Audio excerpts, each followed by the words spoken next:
My room was filled with visitors and medical staff alike, all stopping by to check on my recovery after an emergency gallbladder removal. The pain was unreal, and I was connected to a wonderful pain reduction system, the morphine drip, and with a push of a button could control my own pain-pleasure principle. And control it, or perhaps over-control it, I did. That's when I started to notice a very strange situation unfolding in my hospital room. I realized that aside from the busyness of visitors and nurses checking on me, I had, unbeknownst to the others in my room, a large gathering of shadowy figures watching over me, patiently waiting for those moments when I could see them and they could attempt communication. Now, I know what you're all thinking. Drugs, hallucinations, wild imagination, and I cannot for certain disagree.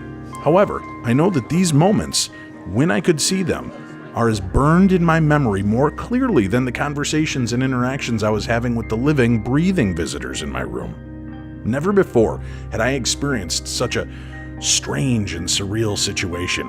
While my eyes were open, I could see, hear, and communicate with all of my fleshy, warm-blooded friends. But when my eyes closed, I could still see every detail of my room, with the exception of the actual people in it. I could still hear them and interact, but they were no longer in my visual spectrum. I could hear the pinging of machines, the monitor alarms sounding throughout the hospital, the overhead page system seeking doctors to their stations. My room was filled with ashen-faced, silent beings, many of whom stood there watching me. Only a few would move. And then there was the woman, a wild-haired, elderly woman who would float there in front of my face. Her hair seemed to be blowing by some unseen force, her eyes piercing and her face filled with lines and anguish. She would stare deeply into my eyes, mouthing words in a silent scream that I could not hear. Insisting that I pay attention to her, she grew angrier and more persistent as my stay continued, which also led me to believe that this was more, so much more than just a drug-filled hallucination.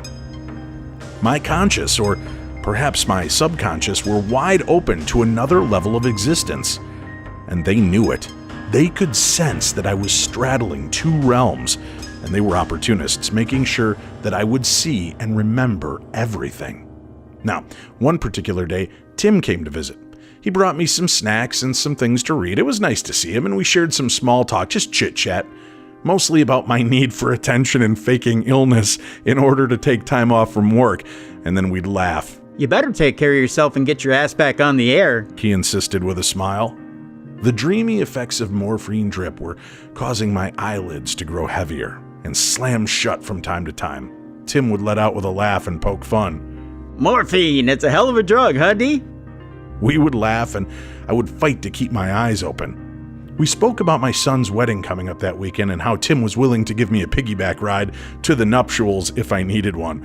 I replied with a smirk and a snicker, then my eyes closed, and I could see my room again, devoid of Tim or my girlfriend at the time or my son. My head slowly pivoted to the opposite direction of my living friends and focused to the corner of the room where my less lively roommates had congregated. One moved forward and pointed at me, his long finger wagging, his mouth obviously moving in an unheard conversation. All I could hear was this creepy hissing noise from his mouth, while the others spoke in hushed whispers. I couldn't make out, but they seemed to fill the room. I spoke out.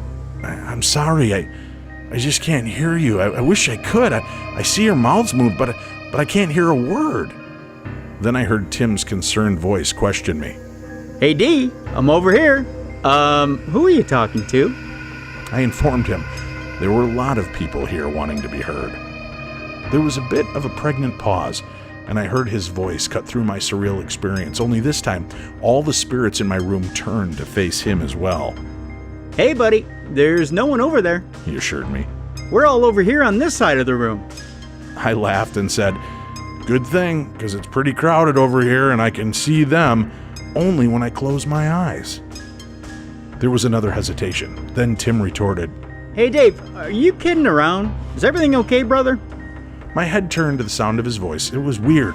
I could hear him so clearly, but visually could not see him. Yet, in the other part of my room, I could see the throngs of creepy roommates I had amassed, but I could not hear them. My eyes popped open, and I looked into the face of my worrisome friend. "It's all good, Tim. Morphine is a hell of a drug." And with that, our conversation came to an abrupt end. My eyes dreamily closed, and I heard him tell my girlfriend, I'm gonna head out. Let me know how he's doing. That was really weird. The days after I was released, I racked my brain trying to understand and often vacillating between belief and disbelief of what I had witnessed. I tried so hard to convince myself that everything I saw and experienced was the machinations of a drug-induced haze. But I could remember it all. So clear, so vivid, and that stuck with me. That sent me down a rabbit hole that I have yet to pull myself out of, trying to understand or comprehend what is going on around us, unseen at all times. Are we just that close to another reality or dimension? Do the dead really surround us? Then my heart sank as I thought about a room filled with ashen, washed-out ghosts, trapped, caught between this world and the next, and filling the rooms and halls of hospitals, asylums, and institutions around the world. How many millions, or perhaps hundreds of millions of spirits must still walk these halls? What I found most disturbing was why they were still here, walking among us, especially in places like that. I mean, I would hope in the end, if I stay, I'll be bouncing between visiting my kids, scaring some investigators at an old asylum, or popping in and out of the nearest Hooters. Hey, what? I'm only human. Why do spirits choose to stay or be stuck in these circumstances? My only solace came from a fellow investigator and researcher that shed some light on what may come next and why those that stay here are still here. It was a packed bar filled with muted conversations lost over the sound of 80s music playing through the speakers when my dear friend Misty Bay looked deeply into my eyes and said, "When we all die, all that we are, the good, the promise, the light, will go on and complete its journey, wherever that may be. And that which is left behind, the anger, the resentment, jealousy, pettiness, the base, the animal part of all of us. That's why communication is often short, limited to bangs and flickering lights and an occasional get out. And why most communication is so basic. It leaves behind the animal instinct, pack mentality of sticking with others like itself in an environment that it's familiar with, until at some point that energy fades and finally goes out like a match in the breeze." I looked at her and questioned, well, then what happens to the light of us, the best of us? Without missing a beat, she lifted the beer bottle to her lips, took another long pull, and said, "Now that is the real question, isn't it?" With that, we sat in silence, enjoying our libations and reflecting on the imaginings of what lies beyond. So try to comfort yourself with that thought as you hear tales of lost spirits, the communication, and the reality that seems to be pushing itself into our realm. Take a moment to realize that, much like Jacob Marley warned as he rattled his chains in dire warning to Ebenezer Scrooge in Dickens' A Christmas Carol, "The change we forge in this life, we must carry on to the next, Ebenezer." Be kind, shorten those chains, and make life right while you have the chance, instead of leaving a dark and tortured version of yourself behind, bound to this earth by all the negativity we create for ourselves and bask in daily. Maybe, just maybe, the longer you allow the negative in and to surround you, the longer that part of you will stay behind until it fades. So welcome to a world of possibilities, of nightmares and hope. Welcome to the reality that is the supernatural.